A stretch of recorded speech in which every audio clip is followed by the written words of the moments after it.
Assalamualaikum dan salam sejahtera. Okey, hari ini kita akan belajar mengenai array. Okey, kenapa pentingnya array ni, jenis data array ni penting sebab contohlah kita nak simpan banyak data. Takkan kita nak buat data satu dan zaim. Lepas tu kita nak buat pula data 2, umur dia 22. Lepas tu takkan kita nak buat data 3, dia duduk di Malaysia. Contoh lah, kalau anda nampak kita menggunakan pemboleh ubah yang banyak untuk simpan data yang bagi saya simple saja, tapi kita kena guna pemboleh ubah yang banyak. Jadi kenapa kita kena elak menggunakan banyak pemboleh ubah? Sebab pemboleh ubah ni dia akan gunakan memori location yang baru dalam kita punya main memory ataupun RAM. Jadi untuk elakkan daripada dia sentiasa menggunakan yang baru, kita gunakan array, di mana array ni dia akan point kepada satu location dan dia akan gunakan daripada location itu sahaja. Okey, jadi cara untuk kita atasi daripada menggunakan banyak pemboleh ubah, kita akan gunakan array. Array dia akan ada dua, satu menggunakan index dan lagi satu menggunakan string sebagai dia punya kedudukan nilai dalam array tersebut. Dia akan menggunakan string, yang itu kita panggil associative. Hari ini kita akan menggunakan dia akan menggunakan nilai sebagai index, yang dipanggil sebagai indexing array. Jadi kita akan buat data. Okey, cara yang pertama untuk kita initialize ataupun untuk kita menjadikan pemboleh ubah itu sebagai array, kita cuma perlu letak kotak ni saja.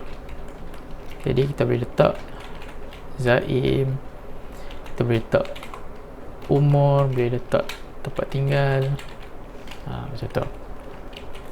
Okey, jadi kalau kita nak tengok data ni macam saya tunjuk sebelum-sebelum ni, pertama kita boleh guna vadam. Okey, saya refresh. Okey, kita nampak pemboleh ubah data ni ialah array. Dia beritahu array yang mempunyai jumlah nilai sebanyak 3 di dalam pemboleh ubah ni. Jadi dia ada 3, satu, yang ni 2 dan yang ni pula yang ketiga. Okey, jadi yang pertama dia akan simpan zaim, di mana dalam vadam ni dia akan beritahu lah jenis data tersebut. Dia akan beritahu yang ni adalah string dan jumlah string ni adalah 4. Jadi 1, 2, 3, 4. Dan untuk indeks yang kedua, tapi secara teori dia sepatutnya kedua lah, tapi dalam komputer dia start dengan kosong. Jadi array dia start dengan kosong, dia akan pegang yang pertama. Jadi array yang kedua, nilai yang kedua ni pula akan masuk dalam indeks 1. Dan untuk nilai yang ketiga ni pula dia akan masuk dalam indeks 2. Okey. Dan cara kedua untuk kita tengok array ni ialah menggunakan print R. Print R. Jadi kita print R, pemboleh ubah data ni. Jadi nampak lagi kemas lah. Untuk indeks kosong, secara teori yang pertama lah, tapi saya akan cakap indeks kosong sebab kita kena faham array ni bermula dengan kosong. Indeks kosong akan memegang nilai zaim, indeks 1 akan memegang nilai 22 dan indeks yang kedua akan memegang nilai Malaysia ni. Okey, ini salah satu cara untuk kita initialize ataupun menjadikan pemboleh ubah itu sebagai array. Dan cara yang kedua ialah dengan kita type array itu sendiri. Kita type array. Okey, macam ni.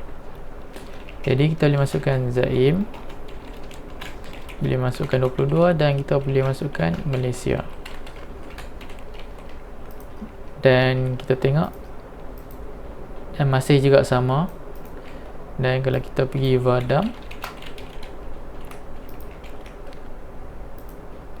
dia masih juga sama. Okey, macam mana kalau kita nak akses? Okey, contoh sekarang ni saya nak tahu data yang 22 ni saja.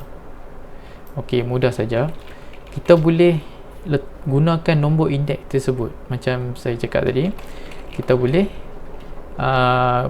point ataupun kita boleh tuju kepada nilai indeks tersebut. Jadi macam sekarang ni saya nak tahu dalam indeks yang pertama, dalam indeks 1 ni ada nilai apa. Jadi saya boleh letak kotak sini dan saya letak 1. Okey, dan saya akan echo dan dia bagi 22. Jadi kalau saya masuk indeks yang kedua pula, yang kita sepatutnya akan dapat nilai Malaysia ni. Dan kita dapat nilai Malaysia. Okey, kalau saya masukkan 3, kita akan dapat error kan. Dia akan beritahu yang offset ni hanya 3 saja. Dia akan cakap lah array ni total panjang dia 3 sahaja. Okey, selain tu kita juga boleh count array ni. Count ni maksudnya dia kira total ataupun jumlah yang ada, jumlah nilai yang terdapat dalam array ni. Okey, jadi sekarang ni kita tahu pemboleh ubah data ni ialah array dan dia pegang 3 nilai, Zaim, 22 dan Malaysia. Dan sepatutnya kita dapat echo count ni sepatutnya akan bagi kita 3. Dan dia bagi kita total array tu ataupun jumlah array tu ialah 3. Okey, setakat itu saja video kita kali ni. Next video kita akan tengok kepada associative array pula. Terima kasih kerana menonton. Assalamualaikum dan salam sejahtera.